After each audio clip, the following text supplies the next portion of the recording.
This was way back on Friday, but Paris Saint-Germain were held to a scoreless draw by Auxerre, and it's 2 points dropped. Again. Jules, to be fair, I think they had enough chances. They had, Gab, and Was the XG like 8 or 9 in this? not that much, but it was high. And as you know, in France, we take our players' ratings very seriously, whether it's in L'Équipe newspaper or Le Parisien or other newspapers. Very, very seriously. And L'Équipe gave the Auxerre goalkeeper 10 out of 10, which is super, super rare. Even 9 out of 10 is super rare. But for them to have given him 10 out of 10, he was that good. He literally saved everything. He was like Benji Price. Yeah, exactly. Yeah, if you are a big Oliver and Tom fan, for example, because I think for most of the listeners, Oli Benji, as we call him. Yeah, Oli Benji. Captain Tsubasa, as most of the world calls him. purists. This goes over everybody. All the Anglos head. They have no idea what they're talking about. But if you're from Spain, from Italy, from France, from Japan, obviously, you'll know what we're talking about. Exactly. So it was exactly that, Gabby. You're right. Outstanding, but still, PSG should have scored. They didn't. That creates more frustration between everybody, the players, Luis Enrique, Luis Campos too now. So it's not good before playing Salzburg on Tuesday night in Austria, which is the game that they have to win, PSG, and I'm not even sure they can do that now. So just a reminder, Jules, to reassure you, Salzburg, last time I looked, which wasn't very recently, they're somehow like 5th or 6th out of 10 teams in the Austrian top flight. I know.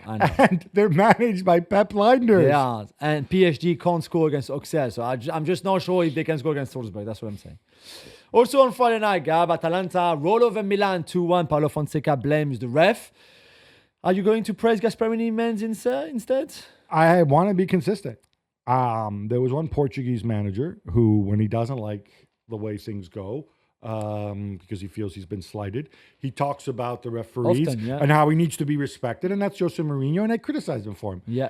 Just because Paulo Fonseca is a more handsome version of Jose Mourinho and younger. And equally Portuguese, and I like Paulo Fonseca, if you're going to say something stupid like this, I will take you up on it. Yeah. What is this respect talk? You know how ugly it is? You know the implications when you talk about respect? You're implying that the referees aren't bad. You're implying that there's some sort of plot against Milan. Now, Milan are the most marketable team in Serie A, by far. How does the plot work? Oh, let's go and crap all over the one thing, our most marketable asset that we have in Serie A. This makes no sense whatsoever. I think he let himself down. Yeah. I think he realizes it because he's a good person. I don't think Milan played that badly. He's very angry about Theo Hernandez on the first goal, about like, is there a push on Theo Hernandez? Yeah, I can see his point. Fine, but focus on other things. You lost to a very good Atalanta side. It's annoying that Charles de Ketelaere is doing so well, but clearly some people originally, and by the way, the funny thing about de Ketelaere is people who don't like the current Milan regime, they're always pointing out, oh, Maldini signed de Ketelaere. Like, guys, Maldini signed them, but it was a group effort, and then it didn't work out. Marseille gonna Marseille, Jules, and that means winning on the road. Yeah, that's what everywhere they go. 2-0 at Saint-Etienne. It's their 7th road win in 8 games this season. They're just 5 behind Paris Saint-Germain, and they're playing them soon. Yeah, just 5.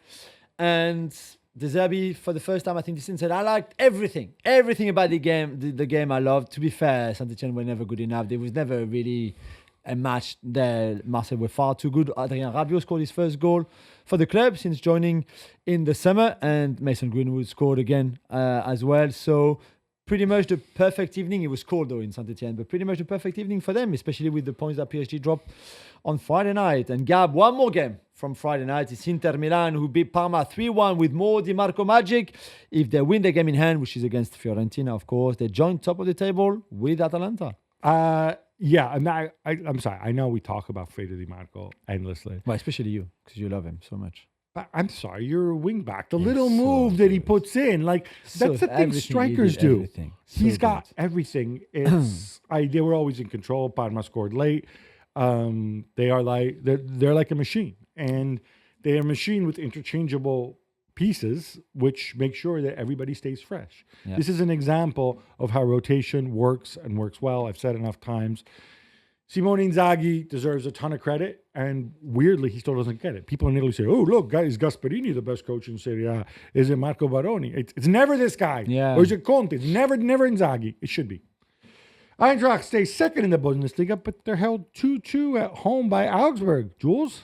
Yeah, and they look tired, I thought, in that game. They played a lot, and we said that the game is a lot of running and a lot of intensity, and especially when they don't have much space to play into, and especially for Marmoush, when they play against a low block like this Augsburg team, they struggle, and that was not a good performance from them. And I think the break could not come sooner enough for Eintracht Frankfurt especially, but they stay second, and this is already, I think, above what they had expected at the start of the season. Jamie Gitten scores again for Borussia Dortmund as they draw 1-1 with Mönchengladbach away. Gab, 9 goals and 3 assists for him in less than 1,100 minutes this season. Yeah, Jamie Gittens is saving the bacon right now. I think it's 4 straight games that he scored. By the way, I found out how he went from being Jamie Bino Gittens to Jamie Gittens. It's not because the Bino off. Yeah, but it's nothing to do with his parents. It's just his dad was Bino Gittens, and he says, this is kind of stupid. Like, double-barreled names. Like, they're for posh people and silly people. I'm just going to be Jamie Gittens, which, good for him. Again, is it good? Is it bad? What does it say about Nuri Sahin? I feel like saying this guy should have played earlier. And he's continuing in that tradition of English players at Dortmund, which is kind of neat, following in the steps of Jadon Sancho and, of course, Jude Bellingham. But Gladbach had a ton of chances late in the game. Gladbach could have won this game. Nico Schlotterbeck is playing really well. The rest of the team defensively still, I think, all over the place. You don't feel safe. This is on Nuri Sahin. It's on him. He needs to fix this. He needs to do better. Otherwise, really, the clock is ticking on him. Athletic Bilbao beat Villarreal 2-0 in La Liga's best of the rest derby. Jules, they're absolutely flying. They are flying. We said that on Monday as well after their win at the weekend. They were great to watch, and Villarreal are a good team, and they had a good first half of the season. But Athletic Bilbao are just a step ahead of everybody else, apart from the big three, as we said, are in the title race. Athletic Club are not there yet, but if they can secure that 4th place, then there will be a hell of a season for them, especially as we've been saying, the priority is obviously the Europa League because the final is in their home ground at St. Mamés. Well, it's funny because they came out and they basically said this, and they kind of said, all right, we're not going to finish top 3, but our goals are to finish top 4 if we can. But our number 1 goal is to win the Europa League. And I love that. It's like another competition, and they're prioritizing that. And right now, they're 3rd favorites, according to the bookmakers. Do you know what the first 2 favorites are? So Tottenham would be one of them, I guess, because they always are English clubs. I'll give you a hint. The other one also lost this weekend. Also lost this weekend. It's Manchester United, of course. Manchester United. Oh, what a surprise. Hey. Danilo Cataldi scored the only goal as Fiorentina beat Cagliari 1-0. Gap 8 league wins in a row. Sorry for them now, for La Viola. And if they win the game in hand, which is against Inter, as we said earlier, they will go top of Serie A as well with Atalanta. This is how tight it is. I absolutely love this. 8 wins in a row. I don't think they've always been good in that run, but it is a record. It is 8 wins in a row. They're so far ahead of where people thought they were going to be. And there's a sweet story. Of course, we know what happened with Edoardo Bove and his collapse. He and Danilo Cataldi are very, very, very tight. Cataldi put their WhatsApp message conversation on Instagram where, Bove is like, oh, look, tell guys to stop fussing over me. I'm fine. I'm going to be fine. And Cataldi said, well, I'm going to go and just whack a goal in the top corner for you. And Bove is like, yeah, okay, whatever. And then he writes back. He says, like, I keep my promises, which I thought was sweet. Incidentally, Jules, because you're the one with the medical background here. Yes, that's certainly me. More than me.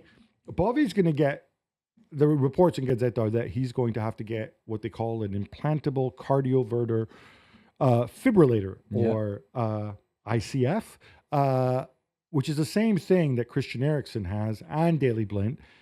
The thing is, you're not allowed to play in Italy with that. It's because it's considered unsafe. Obviously, Christian Eriksen, Daley Blind's been playing with it for 5 years now. Yeah. Where do you stand? I know it's a personal decision, and are we excessively cautious in Italy with footballers' health? Yeah, but I think you've had history, obviously. That's why those rules are in place more than anywhere else in any other countries, really, because that's very particular to Italy to be so strict with the rules when it comes to heart issues and heart problems. I respect it completely. I can totally understand it. I can totally see it. I'm sure Edoardo Bove is talented enough to find another good club somewhere else in another league where he can continue his career and live his life. But I certainly respect what's happening in Italy. I think I'm right saying I believe his father is a doctor, so he will have access to all the medical advice that he needs. He'll make his own decision. And yeah, I think he can certainly build a career for himself abroad. Kind of weird if he makes it to the Italian national team and like you're not allowed. Yeah, because you could not play home games, I guess. It's a weird one. I don't know. Monaco beat up Toulouse and win 2-0. Jules, they're also second in the table, and Adi Hutter racking up the XG. Yeah, they are level on points with Marseille, 5 points behind PSG, of course, and there will be a PSG Monaco coming up very soon too. So that would be very interesting. They were good. Toulouse, they were the informed team coming up more than Monaco, who'd been dropping points lately, but. That was the perfect game to get ready for the big game on Wednesday in the Champions League when they travel to the Emirates to play against Arsenal. And that should be really, really tasty. I think if you could watch Atalanta Real Madrid with Gab on Tuesday and then come and watch Arsenal Monaco on Wednesday with me because that's going to be very good. And that's where I will be this week. So very good preparation for them in that game. Claudio Ranieri gets his first win as Roma boss with a 4-1 victory over Lecce at the weekend. Gab, some breathing room for your boy then? Yeah, I mean, Lecce are not a good side. But what I like about Claudio Ranieri is he came in and he said, all right, there's a whole gaggle of weirdo players that Jules' friend Gisolfi signed at the end of the transfer window. Guys, I'm going to hit the reset button. I'm going to go and judge you, from the start with a fresh slate. And so, for example, that means Mats Hummels, he started and he played well, and he responded. Hummels has had some atrocious games when he's played for Roma, and people were treating him like a joke. Paulo Dybala played at center forward in place of Dovbyk. Did really well. Seems to be regenerated. And Abdul Hamid, who is Saudi, as you know, first Saudi player in Serie A. Okay, he didn't start this game. He came on after just 23 minutes, and people were saying, oh, look, he's a joke. He's a sponsor signing. No, he showed that this guy can play too. Yeah. So I think that's brought a lot of order to Roma. They're going to move up the table. It's going to be transition season. They got to figure things out longer term, though. Definitely. John Duran fills in for Ollie Watkins, and Aston Villa beat Southampton 1-0. Jules, they're back to joint fifth. It's all well again for Emery, or is it that Southampton are simply terrible? Southampton are terrible, but we kind of knew that, really. And for Villa, I was still a little bit disappointing. I still don't think they're back to their full flow, that it's all good yet. And John Duran scored again, showing that he can do more maybe than a super sub, I guess, than what he was at the start towards the first 10 games of the season or so. But I still think they look tired at times. I still think they lack a bit of creativity too still. And they've got more Champions League games coming up, which is also the reason why they've been a bit strong. Even if fifth is not bad, of course, considering they've won 1 in 8 or something crazy like that, or that's 2 wins in 9 or 8 now. They're still somehow fifth because it's really tight behind Liverpool in the Premier League table. But yeah, I think they look tired. It's a good point on the creativity. I think Morgan Rogers, Yuri Tielemans, those are your most creative players, right? Which says a lot. Yeah. Leipzig win 2-0 away at Austin Kiel. But Gab, there was a pretty nasty banner attacking Jurgen Klopp. Yeah, the banner was up for about, I think, 12 minutes. It was put up during the game and they took it down. It showed Klopp and some other Red Bull executives. They were made to look like grave diggers. And they had crosshairs on them, which crosshair means you're a target. It's ominous. I go back to this. Jurgen Klopp, what infuriates people, somebody's always going to be consistent and saying, like, I don't care about Red Bull and what they stand for and what they came around. I am going to go and, follow the money, whatever. But Klopp has this image as being the people's guy and so on. He's spoken out about social issues, and people can't deal with the fact that he would go over to Red Bull. I don't think he's helped himself in what he said, because his justification was, well, I don't want to retire. I need to do something. And it's like, yeah, okay, there's a million clubs out there, and you choose this one. Definitely. Again, for somebody different, that's fine. For Klopp, I can see why it leaves a bad taste, but putting somebody's face in crosshairs is just simply not acceptable ever, I think. And I think the Bundesliga should take action against Kiel. West Ham hosts Wolves in a few hours, but Jules, it's overshadowed by Michael Antonio's terrifying car accident. Yeah, on Saturday morning, Gab, he crashed his car against a tree, I guess on his way back home after training, I think it was. Had to be helicoptered out of his car to hospital where he was in kind of intensive care, and they had surgery for fractured legs. There's some rumors here in England that said that he might have to finish his career, terminate his career. He's 34 years old. They asked that the injury was that bad on his legs. Well, they're talking more than a year. Yeah. Out. So we see that must have been really. You can just imagine how bad the state of his body must have been after that. I mean, when you see the photo of what's left of the car, you just understand.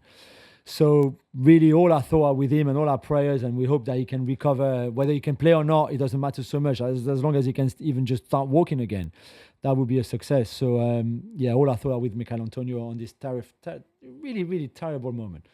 And sticking with West Ham, Gab, Julien Lopetegui is still obviously under massive pressure. Could they really move for Max Allegri if they decided to sack him though? Well, this is weird because the story comes out and there's all these caveats. Oh, it could be Allegri, but not for now, for next season. Like, really, West Ham are going to go and get an interim manager until the summer. So what? So Allegri can learn English in the meantime? I don't think it's a good fit. Max Allegri sometimes comes out like, oh, yeah, I want to manage in England. Oh, what are Manchester United doing? Dude, deal with it. Your situation is what it is right now. Exactly. Your image is what it is. Maybe this is the level. If he wants to have an experience, he can do well. But again, I think Lopetegui is paying the price for faults that aren't purely his own. That is true. It's time. It's Texter time. Jules, we knew it was coming, but how about Botafogo winning the double with their first Brazilian title in 29 years? And while we're at it, how about Leon also winning 3-0 at the weekend against Angers? I have no idea what Molenbeek did. I don't care. But come on, this is we have happy JT. Exactly. For now, it is a really good time for you to enjoy John Texter because he hasn't always been like this and he might not always been like this either. But for now, success everywhere in the Texter galaxy. I'm pretty much, certainly for Lyon and Botafogo. Well, does he count Palace's home draw with City count? Or probably he gets 45% of that. Half of it. He's trying to sell a stake, so. Yeah, but Molenbeek, as we said, we're not really sure what they're doing. But for Lyon and Botafogo especially, first title, as you said, since 1995, well deserved. They should have won it last season. They collapsed completely and crumbled and missed out. And this year they do the double with the Libertadores. Obviously, they will have the Club World Cup coming up in the summer. So a lot of things for John Textor to be happy with. And I don't know for how long he will last, but let's hope he lasts a bit longer for him. Until Christmas. Still hasn't sold his stake in Crystal Palace. It's 45% of the club. Although remember, like 3 weeks ago, we were like, oh, yes, there's 2 offers on the table, but obviously for a lot less than they're worth. Because as we've told you, you get 45% of the club, but you only get 25% of the say because Steve Parrish, Blitzer, and Harris set it up in such a way. I'm wondering if the price of so he's got to sell it at a discount. Of course. If it keeps coming down, maybe you and I should pitch in and buy John Texter's stake. Can you imagine? Yeah, I mean, it needs to come down a little bit more. Exactly. Worth looking into. Yeah, exactly. The Bundesliga have signed new TV rights deal. And they've broken the €1 billion per season mark, Gab. Is this massive? Okay, so I love PR people because I had a PR release like... Of course. Oh, Bundesliga rights, more than €1 billion. Yeah! Okay, so first of all, I'm not going to compare them to the Premier League, which are a lot higher because that's stupid, right? Yeah. I think they're behind. They're ahead of Serie A and Ligue 1, obviously right now with all the issues that Ligue 1 has. And they're a little bit behind La Liga's domestic deal. But let's put this in context. It's €1 billion, and you don't just get the Bundesliga. You get the second flight as well. So obviously it's a lot more inventory. It's a 4-year deal, and it's a 2% increase over the last deal. Now, you don't have to be an economics expert to understand that inflation's been more than 2%, right? Yeah. So over 4 years. So I mean, it's good that you have a deal in place because, as we know, it takes a lot of worry out. But I think this confirms what we already know, which is the value of television rights is flat. People can go and scream and shout and talk about TV money and this and that. But we've seen it in the Premier League. We've seen it in Serie A. We've seen it in Liga. This is not a growth area for football. No, it's like Find other ways to make money. Yeah. The 2025 FIFA Club World Cup draw was held last week in Miami. Jules, for me personally, I am the biggest proponent of the Club World Cup. it really feels really far away, and I'm struggling to get excited about a draw. But anything you want to talk about? There's a lot of really good things in those groups, yeah. Because what we said before, it's exciting because we will finally see a lot of European clubs playing against a lot of clubs from other part of the world, which is great, which is what it should be all about. So for the PSG Atletico Madrid, they are in the same group again, but you also have Botafogo, for example. So the PSG Botafogo game is quite exciting. Some texture time. You'll have Bayern playing against Boca Juniors, which again, Bayern Munich against Boca Juniors probably never happened in the history of the game before, outside maybe of a friendly now and again. This is great. You've got Chelsea against Flamengo. You will have Inter against River Plate. You will have City against Juventus. That's the other one I wanted to make you smile with. But this is good. We're getting that next week in the Champions League. Exactly. But still, I think this is what is good. You will have all those teams, and I just mentioned a few of the South Americans against European one, but you will have teams from everywhere facing each other in the US. City. Auckland City, exactly, for example. So this is great. PSG are playing the first two games against Atletico Madrid and Botafogo in LA. So I'm just hoping that the bosses at ESPN just think it's a good idea to send me over there in the summer, Hint, hint. Maybe you can visit Olivier Giroud while you're out there. Exactly. And Hugo Lloris and Mike Rodriguez as well as our friend Mike Rodriguez. More FIFA for you, Gabby. We know that who the 2030 and 2034 World Cup hosts are going to be, obviously. But FIFA still needs to rubber stamp them. So what's happening on Wednesday at the FIFA Congress? And some are not too happy about it. Well, so it's a virtual FIFA Congress. They're saying like, oh, look, we're being environmentally friendly. Good. And it's not even an online vote because they have to vote, right? So basically the Congress means like all the 211 member nations vote on it. But lately what they've been doing is, oh, let's not bother with a vote. Let's do it by acclamation, right? Where you say, okay, do we all agree? And everybody claps. Hey. So there's no dissent. I mean, Gianni Infantino gets really criticized for being autocratic about this. Clearly the process has been what it is. I don't think it's a good look to do it by acclamation. I think it's good from the perspective of our own FAs. Yeah. And, there's been some criticism from Germany, from the Scandinavian FAs, especially vis-a-vis Saudi. You can have whatever opinion you want, but it kind of gives them an out. So it's kind of like, hey, Norway, hey, Germany, you say you're against the World Cup in Saudi? Well, you don't have to vote. You don't have to do an up and down vote. You'll just get lost in the people voting for acclamation. Yeah. You have to be accountable to your stakeholders, right? So if I'm Norway and I say I'm against the World Cup in Saudi, you should have the right to vote against it. You're going to lose because it's all set now at this stage, right? But this way, they don't have to take a stand either way. And I don't think that's a good look. I don't think it's a good look for what is a democratic part of this semi-democratic institution.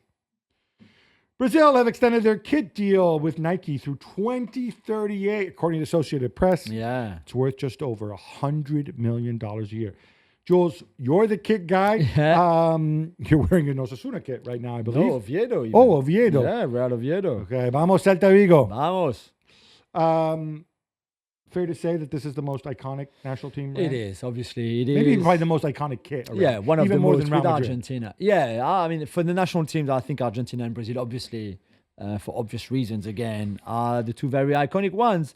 And there is a big battle between the kit makers, Nike, of course, Adidas as well, Puma, and we saw Nike losing Portugal, for example, very recently to another kit maker, but retaining France and Brazil. And I think they were the two ones. I mean, Germany as well, by the way, is losing Adidas. I love how you nerd out on this whole thing. I don't even know. It's amazing. But that's the price now you pay. It's around, not always, over $100 million a year for that kit, but not far from it, between 80 and 100 for the big countries. And that's why it is now. And apparently as part of it, there's talk that they have the Brazilian FA has the right to open some like Brazilian FA branded stores around the world. In other countries.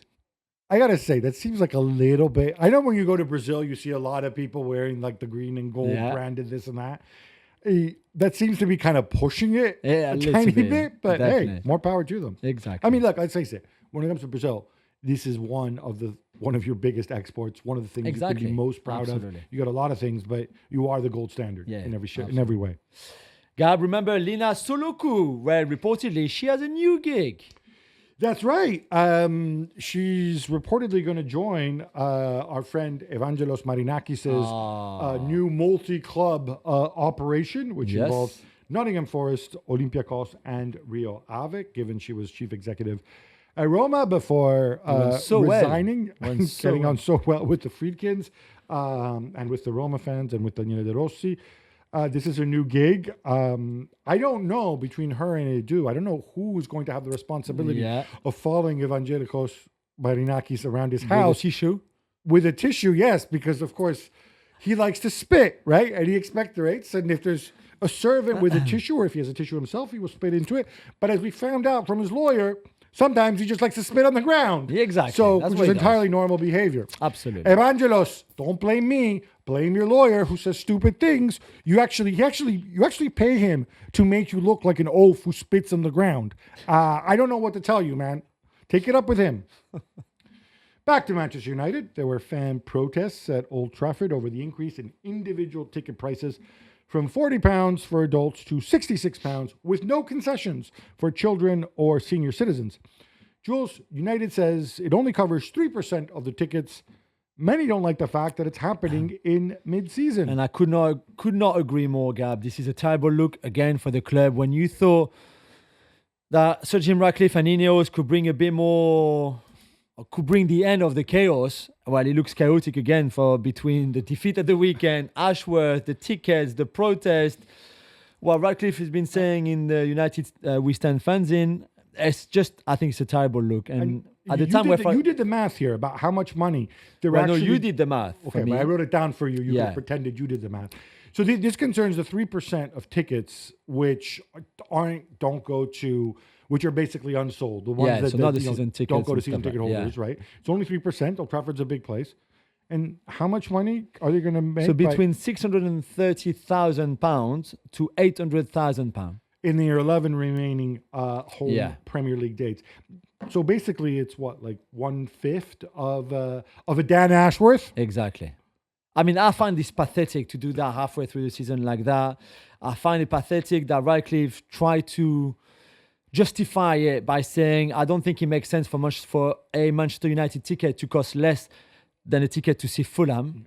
I mean... Okay, so let me explain. I'm sorry, Jim. I'm sure he's listening, so tell him. Can I explain some basic supply and demand here? Right? Yeah. Fulham have a little tiny Small, stadium in London, called Craven Cottage. Rich part of London. It's in one of the wealthiest parts of London. Fulham have much wealthier fans than you do. These working class Manchester United fans who've been following you, the ones who can't even afford a season ticket. I know you don't charge a crazy amount for season tickets at Old Trafford, but the ones who go there and are just happy to buy 1 or 2 games a year, those are the people who you're screwing over. The ones who can't afford full-on season tickets. And so to compare yourself to Fulham, who happen to be a much, again, smaller stadium, richer fan base, it's supply and demand. That's all it is. And you don't need to go and put Fulham down like this, who I believe are ahead of you in the table, by the way. Yeah, way ahead of you. And also when Brentford are launching their Gen 10 initiative for young fans, under the age of 18, to be able to buy cheap tickets for £10, whether it's home or away. At the same time, United do this, and that's just, I think it's just a terrible look. Yeah, I didn't know this about Brentford. I mean, Brentford don't have a big fan base, and they have a teeny tiny stadium. Yeah, very nice stadium. It's easier for them to do, probably, and I understand that, but it's still such a terrible look, I think. But it's a terrible look to make so little extra money. Yeah, as well. This is the absurd thing. I know. Gab, the Esposito brothers made history in Italy this weekend. I love this. There's 3 of them. Yeah. The most talented one is Sebastiano Esposito. He's a guy who was, he came through the ranks at Inter. I think he's still on the Inter books. He was thought to be some sort of number 10. He scored 2 goals playing for Empoli in Serie A against Verona. But then he has 2 little brothers, Salvatore and Francesco Pio. Salvatore scored 2 goals. Yeah. Francesco Pio scored 1. They both play for Spezia, who beat Cittadella in Serie B 5-0. And the crazy thing is, all this happened at the same time. All these games kicked off at 3 o'clock local time on Sunday. They all scored. I don't know the parents. It's amazing. I don't know if the parents split up. One watches one game, one watches the other game. Yeah, if I guess 2 so. TVs. Or if, I just love it. I love the idea of, there have been some example of sort of 3 or 3 different brothers. And please, social media, do your thing. If you can find an example of 3 different brothers playing professional football who all scored on the same day at the same time, and it's in a real league, not in the Muppet Show, then we will happily name check them on the next show.